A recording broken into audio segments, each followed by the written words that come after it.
بسم اللہ الرحمن الرحیم اللہم صلی علی سیدنا و مولانا محمد بارک وسلم صلاۃ و سلام علیک یا رسول اللہ صلی اللہ علیہ وسلم۔ تفسیر کے سلسلے میں سورہ بقرہ کی آیت نمبر 98۔ اس سے پہلی آیت میں یہ کہا گیا تھا کہ بنی اسرائیلی حضرت جبریل سے دشمنی رکھتے ہیں۔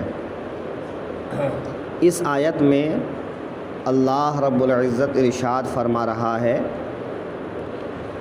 کہ چاہے ایک فرشتے سے دشمنی ہو یا تمام فرشتوں سے دشمنی ہو، ایک رسول سے دشمنی ہو یا تمام رسولوں سے دشمنی ہو، ان سے دشمنی کرنے والا کافر ہے اور کافروں کا اللہ تعالی دشمن ہے۔ من کانا عدوا للہ، جو کوئی دشمن ہو اللہ و ملائکتہ اور اس کے فرشتوں، و رسلہ اور اس کے رسولوں، و جبریل و میکال اور جبرائیل اور میکائیل کا۔ اگرچہ جب ملائکہ کہا تو ملائکہ کے معنی ہوتا ہے فرشتے، تو اس میں جبرائیل اور میکائیل بھی داخل ہیں، تو ان کا بھی تذکرہ ہو گیا۔ لیکن چونکہ یہ موقع خاص جبرائیل علیہ السلام سے دشمنی کا تھا، اس لیے جو ہے خاص کر ان کا نام لیا گیا کہ یہودی ان کا نام لے کر کہتے تھے کہ جبرائیل ہمارا دشمن ہے اور میکائیل ہمارا دوست ہے، تو اللہ تعالیٰ نے خاص کر دیا کہ جو جبرائیل کا دشمن ہو وہ میکائیل کا دوست نہیں ہو سکتا ہے، لہٰذا وہ تمام فرشتوں کا دشمن ہے۔ یہاں پر 4 فرشتے جو اللہ کی بارگاہ میں سب سے زیادہ بزرگی والے ہیں، ان 4 میں سب سے زیادہ بزرگی حضرت جبرائیل کو ہے، ان کے بعد حضرت میکائیل کو ہے، ان کے بعد حضرت اسرافیل حضرت عزرائیل ہیں۔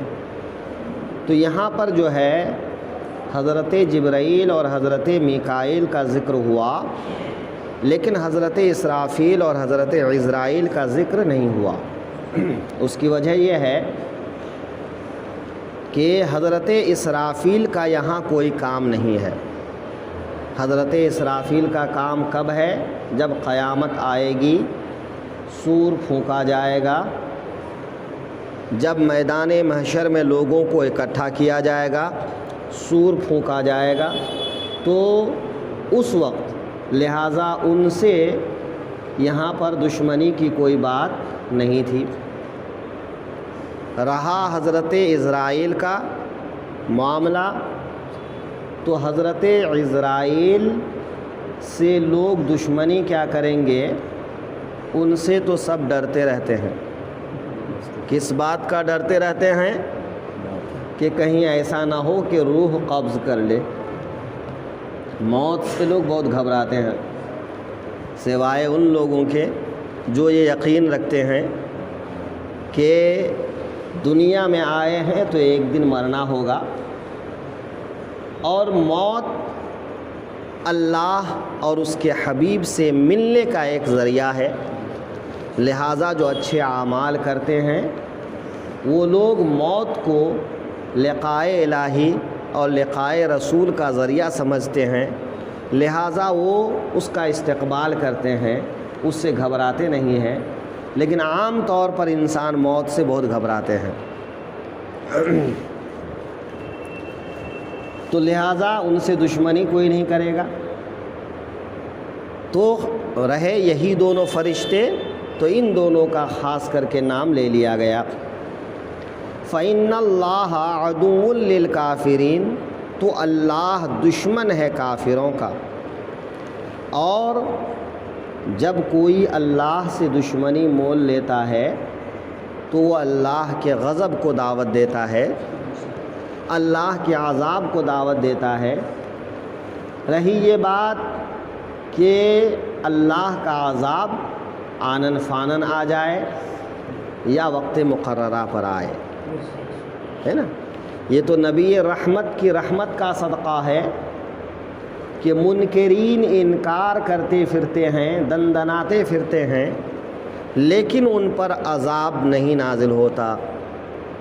ورنہ اور انبیاء کرام کی سیرت آپ پڑھ کے دیکھیں کہ جب قوم نے انکار کیا، بات نہیں مانی، تو انہوں نے اللہ سے دعا کی اور پوری قوم تباہ اور برباد کر دی گئی، ہلاک کر دی گئی۔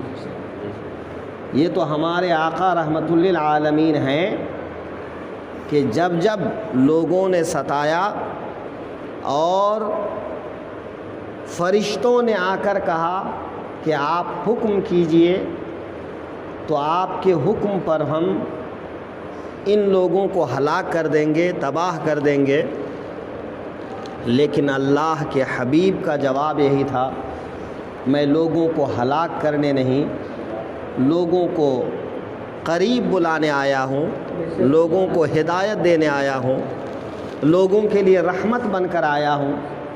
لہٰذا آج یہ نہیں تو ان کی اولاد، وہ نہیں تو ان کی اولاد، کبھی نہ کبھی لوگ مجھ پر ایمان لے آئیں گے، مجھ پر یقین کریں گے، ہے نا۔ اب رہی یہ بات کہ آج بھی پھر منکرین کیسے ہیں، کافرین کیسے ہیں، تو یہ ہر زمانے میں ہوتا رہا ہے کہ سارے کے سارے ایک ہو جائیں، ایسا کبھی نہیں ہوا ہے۔ مومنین بھی ہیں، منکرین بھی ہیں، ایمان والے بھی ہیں، کافر بھی ہیں، اور اسی کا نام دنیا ہے، اور اسی کو آزمائش گاہ کہا جاتا ہے کہ اللہ نے حق و باطل کو ظاہر کر دیا ہے۔ اب جو حق کی طرف آئے وہ فلاح پائے گا، اور جو حق کی طرف نہیں آئے گا وہ دنیا آخرت دونوں جگہ رسوا اور ذلیل ہو جائے گا۔ تو اللہ تعالیٰ سے دشمنی جو کرتا ہے اس کو کہیں نہ کہیں جا کر کے جو ہے ٹھوکر کھانا ہے، چاہے وہ دنیا میں، چاہے وہ مرنے کے بعد، ہے کہ نہیں، کہ مرنے کے بعد تو پھر ان کے لیے ہمیشہ ہمیشہ کا عذاب ہے، جہنم کی آگ ہے۔